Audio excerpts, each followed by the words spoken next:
Hello and welcome to today's webinar on implementation of the EU General Data Protection Regulation with ADONIS and ADOIT.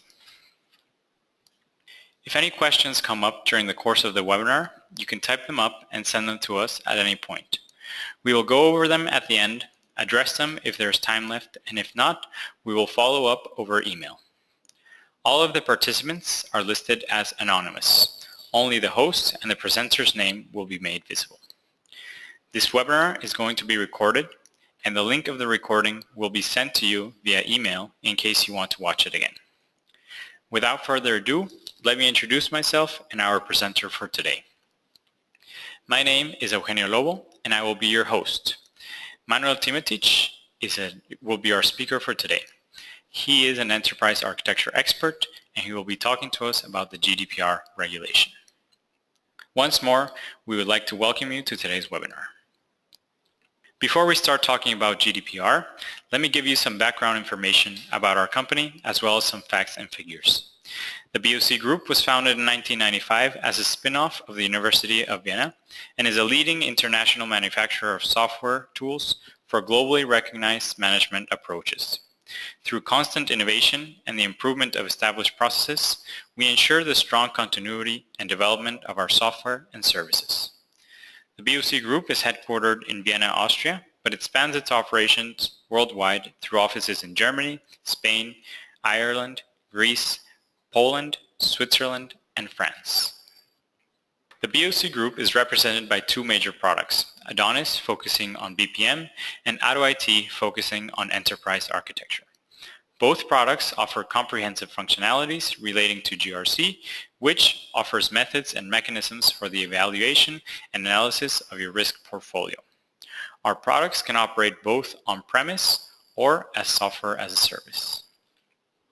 In the previous management areas displayed, the BOC Group is not only a tool manufacturer, but also an experienced consulting company. Apart from our products, we also offer extensive consulting services and training. If you're interested in any of the topics displayed, please refer to our website for further information. The products of the BOC Management Office used in the base scenarios to model business processes, process maps, and enterprise architectures can simultaneously be used to document and maintain the risk portfolio and application landscape of your organization. Different roles and stakeholders from your organization having different responsibilities in regards to process architecture and your repository are able to conduct multiple evaluation and analysis techniques within the tools with the goal to prepare your company for audits. A detailed overview of how our products and their features can support your organization in audit preparation will be provided in some of the upcoming webinars this year, the schedule of which you can find on our website. Today's webinar falls in 3 out of the 6 categories that BOC's webinars are focusing on this year. We will provide you with more information about these topics and related webinars at the end of today's session. Without further ado, I will now pass on the mic to our presenter for today, Manuel. So thank you for the introduction, Eugenio. My name is Manuel Timotic, and I'm going to lead you now through this webinar today. The topic today is the General Data Protection Regulation. It's a quite big topic at the moment. And I'm going to present you the GDPR in context of ADONIS and ADOIT. So first of all, let's go through the agenda. We prepared an agenda in which I first show you some theoretical background about this topic.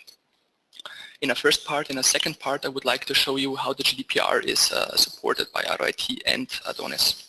This second part is seen from a management perspective, whereas the third part, the detailed part, list of processing activities related to the article number 30 of the GDPR, and focuses more in a detailed level of the GDPR topic. And there I want to show you the general structure and the content of the processing activities, the granularity and the detail, and last but not least, some processing activities of different persons responsible. And in a fourth section, I would like to show you the implementation of this processing activity, of this record of processing activities in combination with ADOIT and in ADONIS. So now let's go through the theoretical part.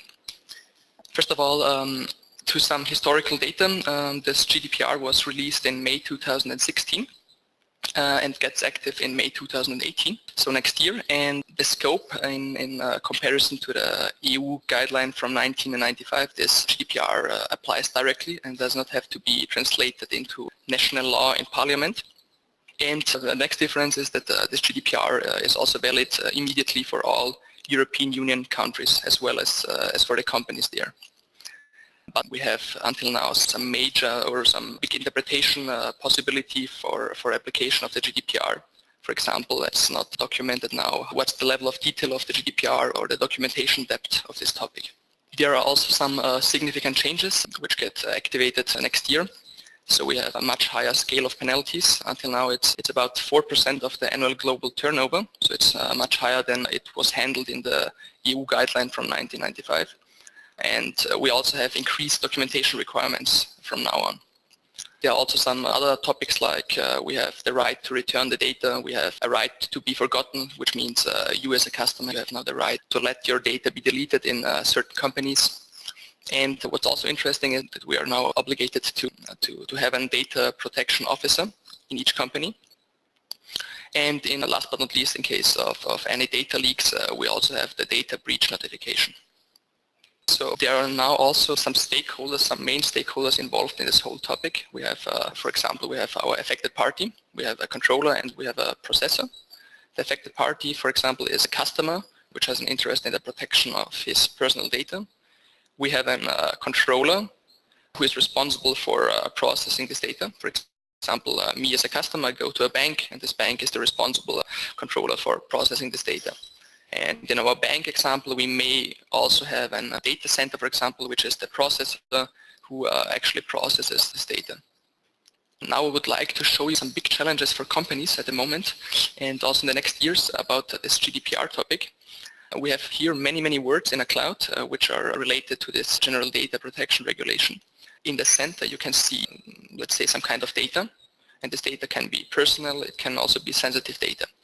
And as you know, this kind of data has to be protected in accordance to the GDPR. It has to be protected via encryption, for example, like we can see it here. We can protect it with access controls, we can do a pseudonymization, we can, let's say, we can access restriction and so on. So we have different data security measures, either technical or organizational security measures to protect our data, either personal or sensitive. And in a company, it's usual that data is not a standalone object or not a standalone classes. We have actually also connections to other object types in a company. For example, we know that applications, for example, can process data, or data can also be processed by business processes. Data can be transferred via interfaces or via services and so on.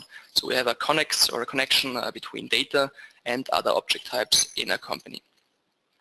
So, and now I would like to show you this GDPR topic, how it is supported by ADOIT and ADONIS. And therefore, I prepared a slide we have seen before already. And here in the middle, we can see, as I've said before, we have different types of objects in a company. Like we had personal data, we have here data object, we have business processes, we have applications, we have technologies, and so on. And in some way, these objects or classes are actually connected to each other. As we know, we need, for example, a technology to run an application. For example, you need a Tomcat to run your web application. We have different interfaces to demonstrate how to transfer data between applications. We have, for example, applications which support business processes. We have processes which processes data and so on. And in the surrounding here of this box, we have different stakeholders with different points of views at this company. So for example, in the top right, lower right corner, we have our project manager. And this project manager is probably interested in the projects of our company. So what happens if, or which applications are, for example, affected by a new project. And as well, we have, for example, in the top right corner, our data protection officer who has an interest in data of our company.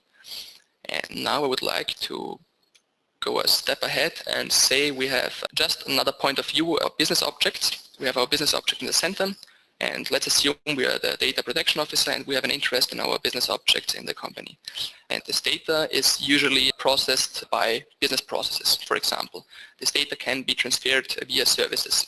This data can be processed by applications. For example, an application can create, can read, update, or delete certain business objects. We have interfaces which can be used to transfer data. and we have, for example, also databases to store data. And now let's go also a step ahead again, take our focus on applications and business objects. Here we said already that applications can process business objects. And now let's assume an example. Let's take an example. We have customer relationship management system in a company, and we have, let's say, interested party data objects. So this is our data and this is our application. Maybe this interested party object is some kind of personal data or even sensitive data. But let's assume it's personal data, and this personal data has to be protected in accordance to the General Data Protection Regulation. So in the context of an enterprise architecture tool, and also in the context of general enterprise architecture management, we now can or have to set a flag into our customer relationship management system, as we now need to protect this interested party data. This is some kind of sensitive or personal data, and we need to set a flag here, as we maybe need to implement some data security measures, pseudonymization or access rights or encryption or whatever. And these data security measures can be implemented in this CRM system. And the convenient thing about ADOIT and ADONIS, or our management tools in general, is that we can make analysis and reports based on certain data. So we have, let's assume we have our data security measures in our x-axis here above. So let's say we have some kind of pseudonymization data security measures, we have some kind of encryption data security measures, backups, and so on. We put these data security measures in context to our applications, and now we can also visualize if these data security measures are fulfilled or not. This is actually from a technical perspective of this data security measures. We can also put this into an organizational context and say we want, for example, we want to model our access rights, how to get the access rights for the CRM system. And this can be modeled by a process, for example. This process handles how access control is handled in the CRM system. So to sum it up, ADOIT has a lot of other functionalities too. So we don't have just analysis and reporting, but we also have validation stuff, archiving, publishing, historization, and so on. So there are many functionalities which are inside ADOIT. And therefore, I would also like to show you now this implementation or a short example about the functionalities in ADOIT. Let's go full screen. Now let's go into the meta model of ADOIT, and I'll just open our meta model. And inside the meta model, I would like to show you the context. As I told you before, we have many object types in a company, like business objects, applications, and so on. And this is our standard meta model in ADOIT with all object types in our standard model. And here, as we said before, we have our application in context to our business object, for example. And there are also a lot of other business or object types which are connected to object types here. To go a step ahead, I would like now to show you an example. And therefore, I go to my personalized dashboard here, and I just want to mark some of my applications, and I want to create a view here. And let's stay with the example from before. We want to create a matrix with our applications in combination with our business objects. This would look like this, for example, that we can say, okay, we have marked our applications on the left-hand side here, and on the top side here we have our business objects. So we know which application processes which data. Now we can also go one step further and switch to another view here, which says we want to switch to the CRUD view, which means that we see which application creates, reads, updates, or deletes which business object. And so we can handle this GDPR topic in this context. We can now also set here inside our action needed, if there's an action needed with some business objects and so on. And we can also, of course, analyze it and report this data. So now let's switch to the slides again. And as it is interesting for many companies, we also put in our scope the article number 30, which means we need a record of processing activities.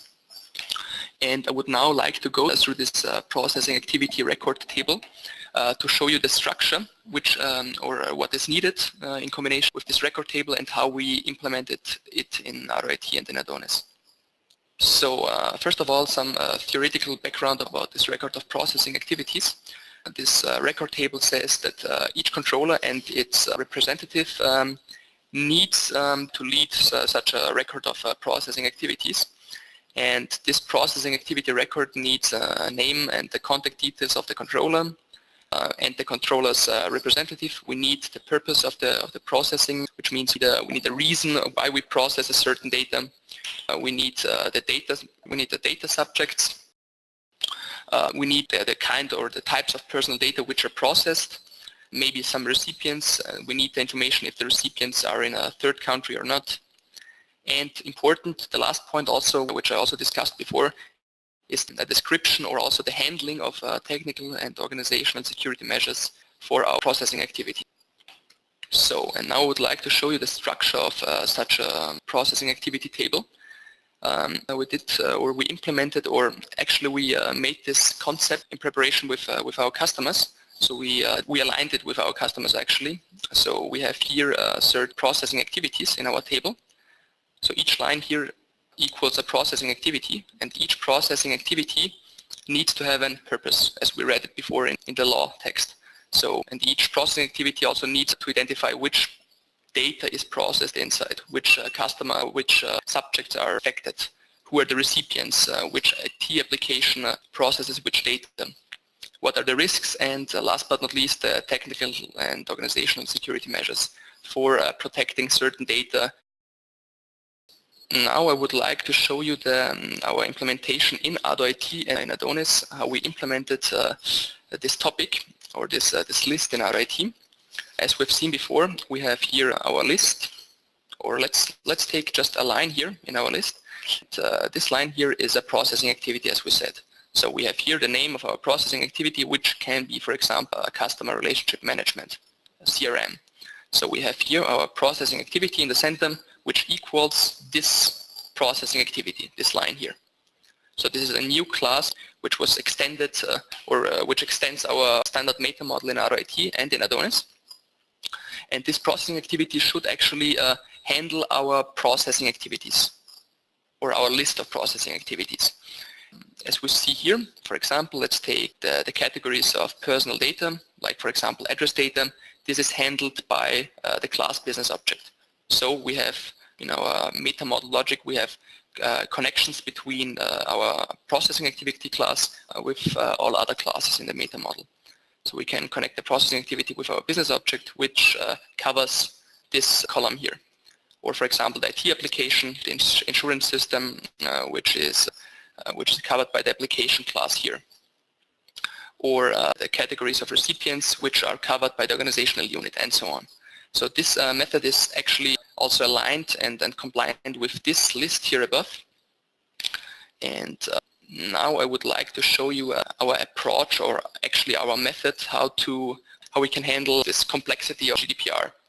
So first of all, there are different ways of documenting processing activities in a company, but we defined already one or two best practice ways of documenting processing activities. First of all, you can start either with the business objects to identify the categories of data categories. If you have them defined in a list, for example, this is the best way to start. So you know, okay, we have certain data. The next way is then to put this data maybe in an enterprise architecture context, if you have an enterprise architecture tool, to put this business object into context with our applications. As you know then, okay, these applications processes certain business objects.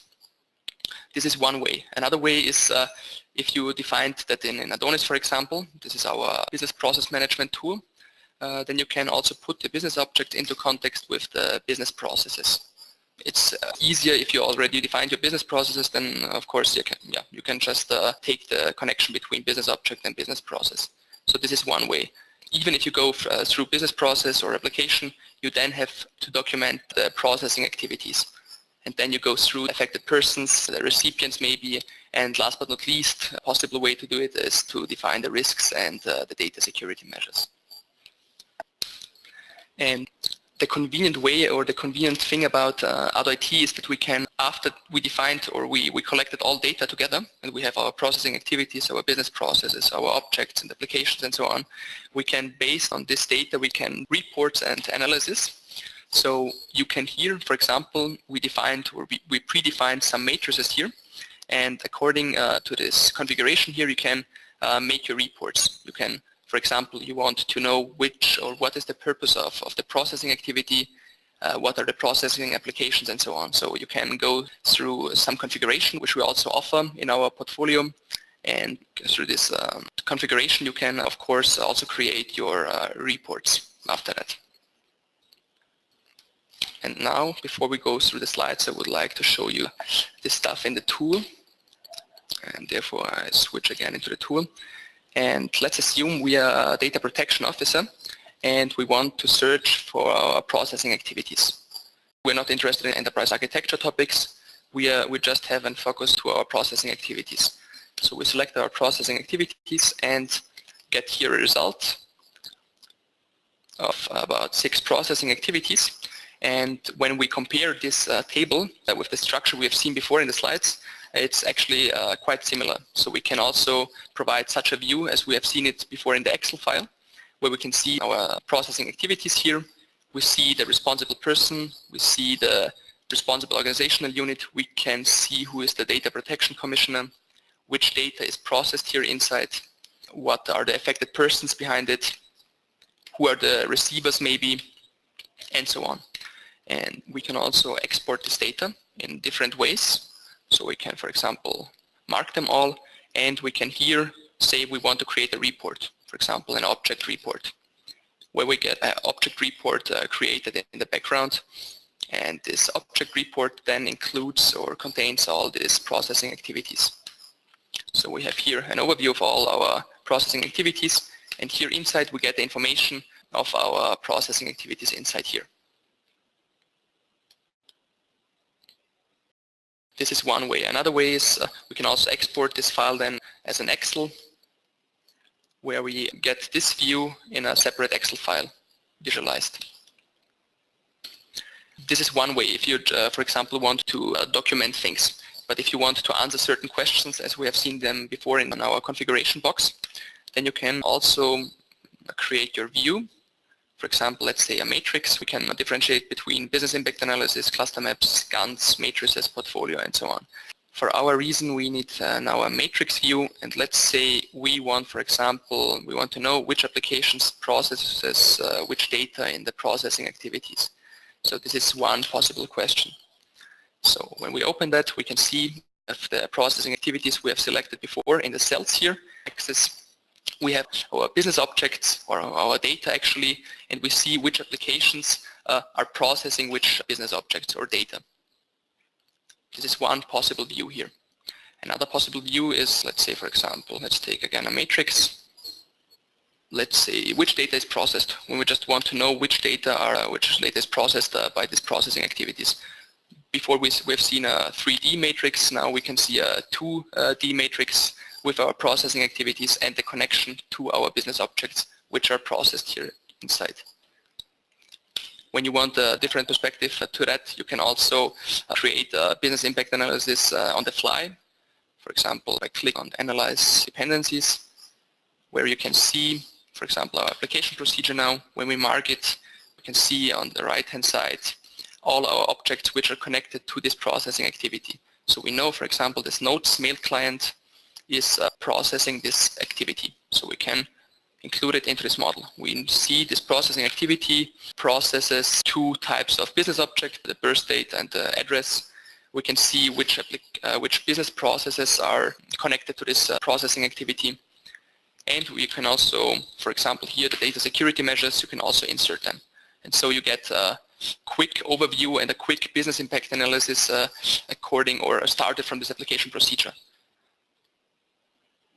So I would suggest to switch again to the slides. As I showed you now, most of the examples we are according to this matrix. We also have the possibility to create portfolio analysis or Gantt charts or also 3D matrices as we've seen them before now.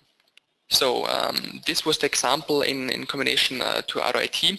We also have a similar implementation in ADONIS. The only difference is that we don't have business objects, we just have entities, but from a semantic point of view it's the same. So actually the method here between ADONIS and ADOIT is quite similar. So as I've shown you before, we have many possibilities of creating analysis, queries, reports. We can also use our search functionality in ADOIT and in ADONIS to filter, for example, processing activities. You can also filter for certain attributes and so on. So you can also create more or less complex search queries. So, yeah, last but not least, this GDPR topic or this GDPR module or add-on is offered as well as for ADONIS as well as for ADOIT. In addition, we also offer certain trainings and coaching workshops for this European Union GDPR topic, and of course also advisory support. Now I would like to hand over to Eugenio again, and after that, if we have a bit of time, we can also answer certain questions. Thank you, Manuel. As a conclusion, I would like to provide you with an outlook of some of the upcoming webinars. As we said before, BOC's webinars for 2017 fall into the 6 categories that we see at the top. Here you will find 3 of the upcoming webinars in the next 2 months. Almost at the end of October, we will have our webinar regarding Archimate. Here you will learn how to adapt concepts from Archimate for your individual needs using our EA tool in order to empower you for decision making. In the 26th of October, we'll be touching on the publishing and sharing side of our tools using Confluence as our way of sharing information that we created with our tools. In order to evolve redundancy, we have a single source of truth, which would be either one of our tools, and we use other tools such as Confluence for sharing. Lastly, in the 16th of November, we will have our What's New with ADOIT 8.0. In this webinar, we will give you an introduction into the latest version of ADOIT, our enterprise architecture tool, and you will be able to get a good overview of that. If you would like to register for any of our webinars, feel free to do so on our website under the webinar section. You can register for the upcoming webinars, or you can also watch the recordings of our past webinars. We would like to thank you for your interest today and for your attention.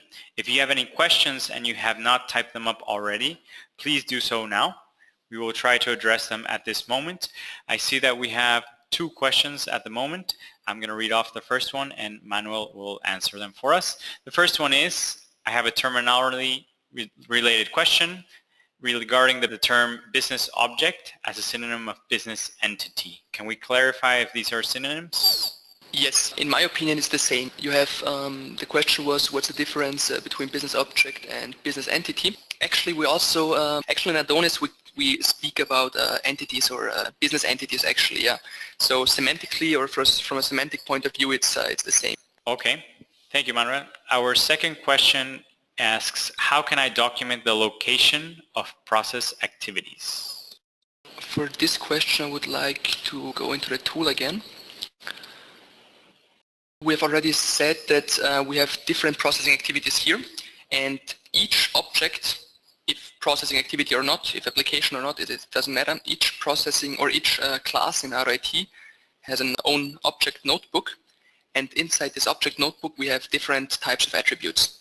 So inside here we can also define what's the name, what is the description. We can also define relations to other object types as we have talked about before. And the question now was how to handle the location in combination with the application procedure. We have actually not a direct location class implemented in our application procedure until now, but we have a relation to the category of receiver, to a department for example, and this department is an organizational unit. And inside this organizational unit, when I click inside here, we have built an own chapter here, data protection, and here you can handle this relation to third countries. So here, for example, you can add or create a location, and I would just take a free folder and say, for example, USA. And so we get here, in context of our organizational unit, we can here put in our country USA. So that means a department is connected to our processing activity, and indirectly it's connected to the USA. And to validate this thing, I guess it was this one, we can again create an analysis dependency. And let's go down to our organizational unit. This was the department. And when we now put into the department inside here, we hopefully get also the USA here. And so we get here some kind of business impact analysis on the fly. So we know this application procedure is used in the USA or is connected indirectly to the USA. So in this way we can handle the location stuff. Thank you very much, Manuel. We will answer the rest of your questions through email. If you have any other questions, feel free to contact us through email or get in touch with us through our website. You can also get in touch with us via LinkedIn, Twitter, or any other social media. We once again like to thank you for your attention on behalf of Manuel and myself. Thank you for attending today's webinar, and we hope to be joined by you again soon. Have a good day. Have a good evening. Thank you.